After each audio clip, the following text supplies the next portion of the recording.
আচ্ছা, কারেন্টের খাম্বা বড় বা কারেন্টের লাইন বড়, এই কারণে বিদ্যুৎ পৌঁছাইতে দেরি হয়, এই কারণে লোডশেডিং হয়। এগুলো আসলে কোনো লজিক্যাল কথা না। লোডশেডিং বাংলাদেশের মানুষের কাছে নতুন কোনো বিষয় না। কিন্তু প্রশ্ন হলো, বিদ্যুৎ উৎপাদনের সক্ষমতা যখন প্রায় ২৭,০০০ মেগাওয়াট, তখন আমাদের আবার এত লোডশেডিং কেন হচ্ছে?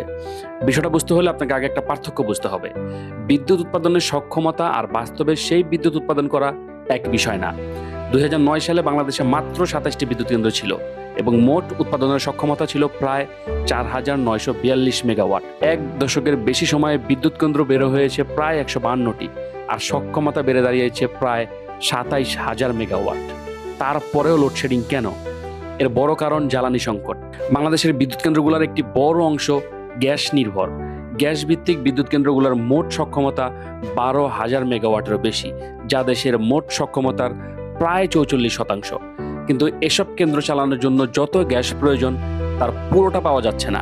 তথ্য অনুযায়ী গ্যাস ভিত্তিক বিদ্যুৎ কেন্দ্রগুলোর দৈনিক প্রয়োজন প্রায় ২৩১৬ মিলিয়ন ঘনফুট গ্যাস, কিন্তু সরবরাহ পাওয়া যাচ্ছিল মাত্র ৮৭৩ মিলিয়ন ঘনফুট। ফলে বিদ্যুৎ কেন্দ্র আছে, সক্ষমতাও আছে, কিন্তু জ্বালানি নেই। এর সঙ্গে যুক্ত হয়েছে এলএনজি সংকট।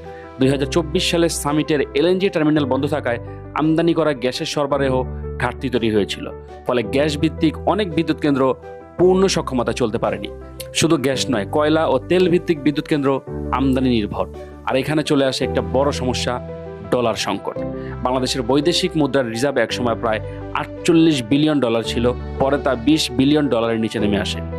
ফলে প্রয়োজনীয় গ্যাস, কয়লা ও জ্বালানি তেল আমদানি করা কঠিন হয়ে পড়ে। অর্থাৎ সমস্যাটা অনেকটা এমন: ডলার সংকট, জ্বালানি আমদানিতে সমস্যা, বিদ্যুৎ কেন্দ্রের জ্বালানি সংকট, উৎপাদন কমে যাওয়া ইজ ইকুয়াল টু লোডশেডিং। এর সঙ্গে রয়েছে বিদ্যুৎ খাতের বড় অঙ্কের বকেয়া। তথ্য অনুযায়ী বিদ্যুৎ খাতে মোট বকেয়ার পরিমাণ প্রায় ৪২০ বিলিয়ন টাকা।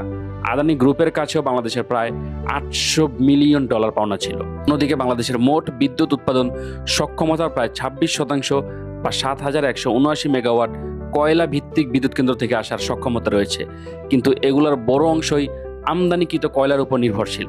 ফলে বিদেশ থেকে জ্বালানি আমদানি বাধাগ্রস্ত হলেই বিদ্যুৎ উৎপাদনেও তার প্রভাব পড়ে। তাহলে সমাধান কি? শুধু নতুন নতুন বিদ্যুৎ কেন্দ্র তৈরি করলেই হবে না, প্রয়োজন জ্বালানি নিরাপত্তা এবং দীর্ঘমেয়াদী পরিকল্পনা। বিশেষ করে নবায়নযোগ্য জ্বালানিতে বিনিয়োগ বাড়াতে হবে। বর্তমানে বাংলাদেশের মোট বিদ্যুৎ উৎপাদনের মাত্র ২.১৭% সৌরশক্তি, ০.৮৩% জলবিদ্যুৎ এবং ০.২২% বায়ু শক্তি থেকে আসে। অর্থাৎ সামনে সম্ভাবনা আছে, কিন্তু ব্যবহার এখনো খুবই কম।